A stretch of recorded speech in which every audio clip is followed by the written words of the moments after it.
എന്നാൽ പിന്നെ തുടങ്ങാം അല്ലേ? ഒരു അനിമെ സിനിമയുടെ മീഡിയ ഫ്രാഞ്ചൈസി ഒരു വർഷം കൊണ്ട് $1 ട്രില്യൺ, അതായത് 1,00,000 കോടി വാർഷിക വരുമാനം ഉണ്ടാക്കി എന്ന് പറഞ്ഞാൽ വിശ്വസിക്കാൻ പ്രയാസം തോന്നുന്നുണ്ടാവും അല്ലേ? എന്നാൽ അങ്ങനെ ഒരു അനിമയുണ്ട്. ആ അനിമയുടെ പേരാണ് ഡെമോൺ സ്ലെയർ എന്ന് പറയുന്നത്. ഡെമോൺ സ്ലെയർ എന്ന് പറയുന്ന അനിമെ കണ്ടിട്ടുള്ളവർക്കാർക്കും ഇത്തരത്തിൽ ഒരു വരുമാനം 1,00,000 കോടി വരുമാനം ഒരു വർഷം കൊണ്ട് ഉണ്ടാക്കിയ അനിമയാണ് ഇതെന്ന് പറഞ്ഞാൽ ഒരു സംശയവും തോന്നുവാനുള്ള സാധ്യതയില്ല. കൊയോഹാരു ഗൊട്ടേഗു എന്ന് പറയുന്ന ആളാണ് ഡെമോൺ സ്ലെയർ എന്ന് പറയുന്ന അനിമെ എഴുതി ഇല്ലുസ്ട്രേറ്റ് ചെയ്തത്. 2016 മുതൽ 2021 വരെയാണ് Shannon jump, weekly Shannon jump എന്ന് പറയുന്ന മാംഗ മാഗസിനിൽ ഇത് പബ്ലിഷ് ചെയ്ത് സീരിയലൈസ് ചെയ്ത് വന്നത്. ഇത് സീരിയലൈസ് ചെയ്ത് വന്നതിനെ തുടർന്ന് 23 ഓളിയങ്ങളുള്ള ബുക്കായിട്ടും ഇതിനെ പബ്ലിഷ് ചെയ്തിട്ടുണ്ട്. പിന്നെ ഇത് ഇംഗ്ലീഷിലൊക്കെ ഈ ബുക്ക് ട്രാൻസ്ലേറ്റ് ചെയ്ത് പോയിട്ടുണ്ട്. മാംഗ പ്ലസ് പ്ലാറ്റ്ഫോമിലും ഇതിനെ രണ്ടാമത് അവതരിപ്പിച്ചിട്ടുമുണ്ട്. 2021 മുതൽ 2022 വരെ ഇതിൻ്റെ രണ്ടാമത്തെ സീസണൊക്കെ നമ്മൾ അനിമെ ആയിട്ട് TV പ്ലാറ്റ്ഫോം, ഓൺലൈൻ പ്ലാറ്റ്ഫോമിലൊക്കെ നമ്മൾ കണ്ടിട്ടുണ്ട്. ഇത് ആദ്യമായിട്ട് അനിമെ ആകുന്നത് 26 സീരീസുകളുള്ള ഒരു അനിമയാണ് ആയിട്ട് മാറിയത് 2019 ഈ അനിമെ ഇറങ്ങി ഒരു വലിയ വിജയമായതിനു ശേഷമാണ് 2020 ഈ അനിമയെ അനുകരിച്ചുകൊണ്ട് ഒരു സീക്വൽ ഫിലിം ഇറങ്ങുന്നത്. അതും അനിമേഷൻ ഫിലിമായിട്ടാണ് ഇറങ്ങിയത്. ആ സിനിമയാണ് ഇതുവരെയുള്ള കളക്ഷൻ റെക്കോർഡുകളൊക്കെ തകർത്ത് തരിപ്പണമാക്കി ഒരു ആൾ ടൈം അനിമെ ഹിറ്റായിട്ട് നിലനിൽക്കുന്നത്. ഏറ്റവും കൂടുതൽ വിജയം നേടിയ ജപ്പാൻ ഫിലിം എന്നുള്ള നിലയിലും ഏറ്റവും വലിയ വിജയങ്ങളിലൊന്ന് സ്വന്തമാക്കിയ അനിമെ ഫിലിം എന്നുള്ള നിലയിൽ അന്താരാഷ്ട്ര മാർക്കറ്റിലുമൊക്കെ ഈ ഡെമൺ സ്ലെയർ എന്ന് പറയുന്ന അനിമയ്ക്ക് വളരെ വലിയ പ്രാധാന്യമാണുള്ളത്. 2022 രണ്ടാമത്തെ സീസൺ അവസാനിച്ചുവെങ്കിലും മൂന്നാമത്തെ ഒരു സീസൺ വരാൻ പോവുകയാണ് എന്നൊരു അനൗൺസ്മെന്റ് കൂടി വന്നിട്ടുണ്ട്.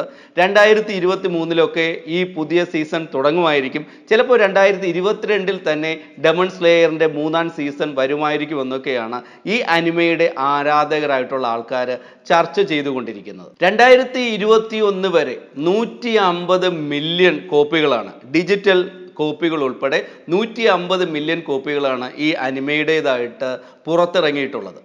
ഇതുവരെ പുറത്തിറങ്ങിയിട്ടുള്ളതിൽ ഏറ്റവും കൂടുതൽ സെയിൽ ചെയ്യപ്പെട്ടിട്ടുള്ളതിൽ 9ാം സ്ഥാനമുള്ള അനിമെ ആണ് ഈ ഡെമൺ സ്ലെയർ എന്ന് പറയുന്നത്. 2019 2020 ലോകത്തെ ഏറ്റവും കൂടുതൽ വിറ്റഴിക്കപ്പെട്ടിട്ടുള്ള അനിമെ എന്ന റെക്കോർഡും ഇതിൻ്റെ പേരിൽ തന്നെയാണ്.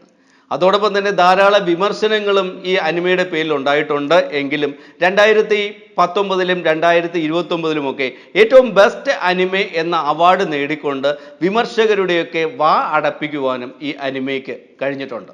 ഇനി നമുക്ക് ഈ അനിമയുടെ കഥയിലേക്ക് കടക്കാം. മനുഷ്യരെ തിന്നുന്ന ഭൂതങ്ങൾ, അതായത് ഡെമൺസ്.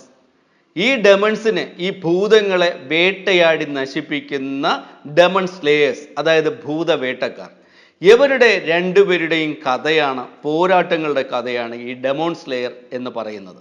ഈ രണ്ട് വിഭാഗത്തിൽപ്പെട്ട ആൾക്കാർ, ഡെമോൺസും ഡെമൺ സ്ലേയേഴ്സും ജീവിക്കുന്ന ഒരു നാട്ടിലാണ് ഈ കഥ നടക്കുന്നത്. തഞ്ചിരോ എന്ന് പറയുന്ന ഒരു യുവാവാണ് നമ്മുടെ കഥയിലെ നായകൻ.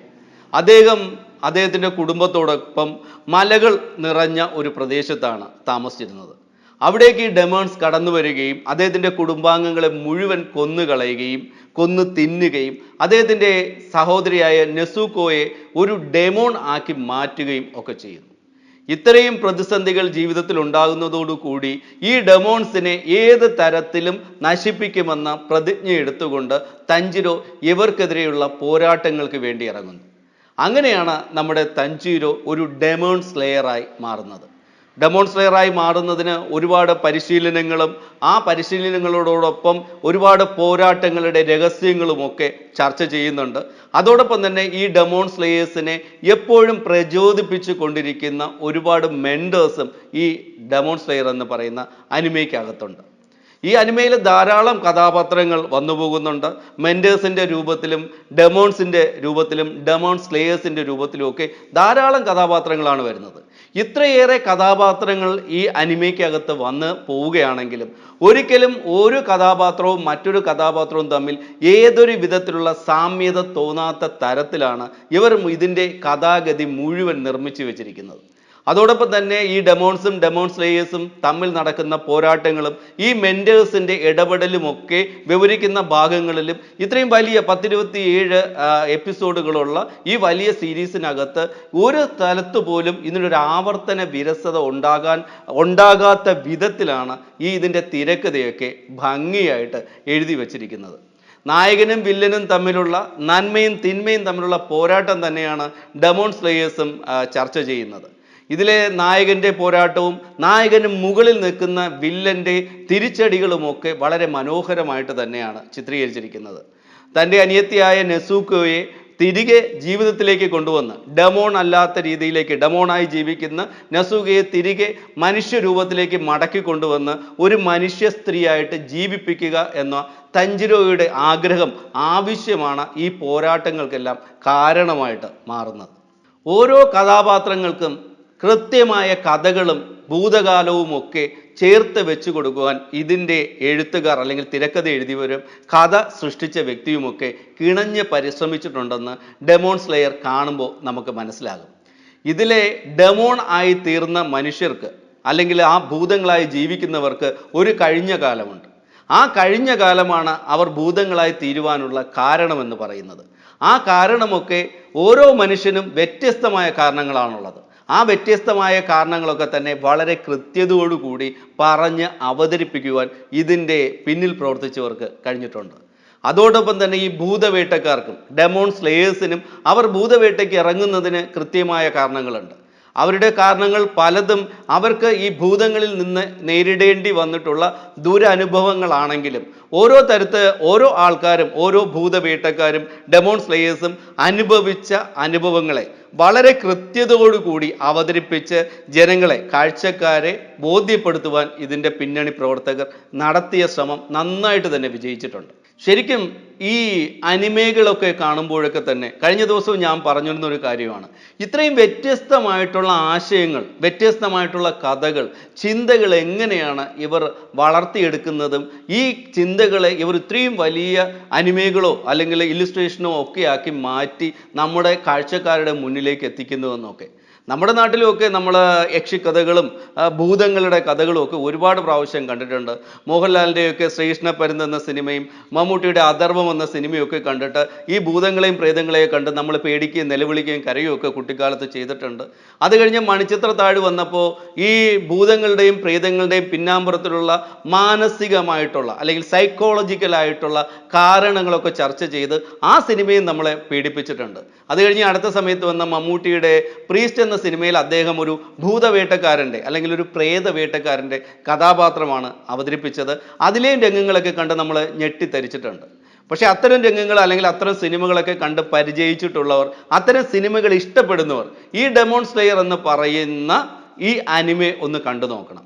ശരിക്കും പറഞ്ഞാൽ അത്തരം സിനിമകളോ അതിൽ നമ്മൾ ഭയന്നതോ ഒന്നുമല്ല എന്ന് ബോധ്യപ്പെടുവാനും ശരിക്കുമുള്ള ഭൂതവേട്ട അല്ലെങ്കിൽ ഭൂതങ്ങളുടെ ആക്രമണം എന്തായിരിക്കുമെന്ന് മനസ്സിലാക്കുവാനും ഒക്കെ ഒരവസരമായിട്ട് വേണമെങ്കിൽ നമുക്ക് ഈ അനിമയെ ഡെമോൺ സ്ലേയർ എന്നുള്ള അനിമയെ കണക്കാക്കാം.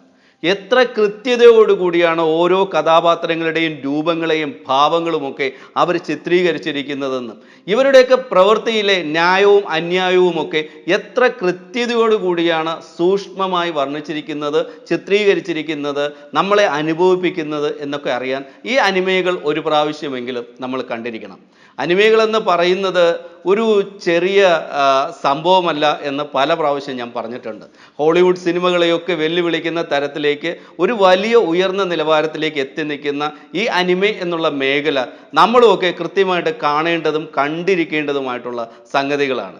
നമ്മുടെ നാട്ടിലെ നാടകങ്ങൾക്കും കഥാപ്രസംഗങ്ങൾക്കും കഥകളിക്കും ഭരതനാട്യത്തിനും മോഹിനിയാട്ടത്തിനും മിമിക്രിക്കും ഗാനമേളയ്ക്കും വരെ ധാരാളം ആരാധകരും പ്രേക്ഷകരും ഒക്കെയുണ്ട്. അത്തരത്തിൽ നമ്മൾ എല്ലാ വിധത്തിലുള്ള കലയെയും കലാപ്രകടനങ്ങളെയും ഒക്കെ പ്രോത്സാഹിപ്പിക്കുകയും ആരാധിക്കുകയും ഒക്കെ ചെയ്യുന്ന ആൾക്കാരാണ്. ആ തരത്തിൽ നോക്കുമ്പോൾ ജപ്പാൻ എന്ന് പറയുന്ന രാജ്യത്തിൻ്റെ തനതായ അല്ലെങ്കിൽ അവരുടെ സംസ്കാരവുമായി ഏറ്റവും അടുത്ത് നിൽക്കുന്ന ഒരു കലാരൂപമായി തന്നെ മാറിയിട്ടുണ്ട് ഈ അനിമെ എന്ന് പറയുന്നത്.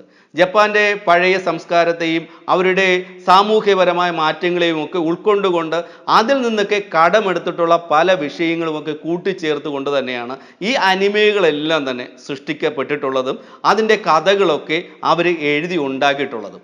ഏത് തരത്തിൽ നോക്കിക്കഴിഞ്ഞാലും നമ്മളെക്കാൾ പല കാര്യങ്ങളിലും മുന്നിൽ നിൽക്കുന്ന ജപ്പാൻകാർ ഈ അനിമേകൾ എന്ന് പറയുന്ന വിഭാഗത്തിൻ്റെ കാര്യത്തിലും ലോകത്തെ തന്നെ ഞെട്ടിച്ച് അല്ലെങ്കിൽ ലോകത്തെ തന്നെ വെല്ലുവിളിക്കുന്ന തരത്തിൽ ഉയർന്ന നിലവാരം പുലർത്തുന്നുണ്ട്. അനിമകളുടെ ആരാധകരായിട്ടുള്ള കൊച്ചു കുട്ടികൾ വരെ നമ്മുടെ നാട്ടിലുണ്ട്. ഇനിയും പുതിയ പുതിയ ധാരാളം അനിമകൾ വരുന്നുണ്ട്. അതിനുമൊക്കെ ധാരാളം ആരാധകർ ഉണ്ടാവുകയും ചെയ്യും.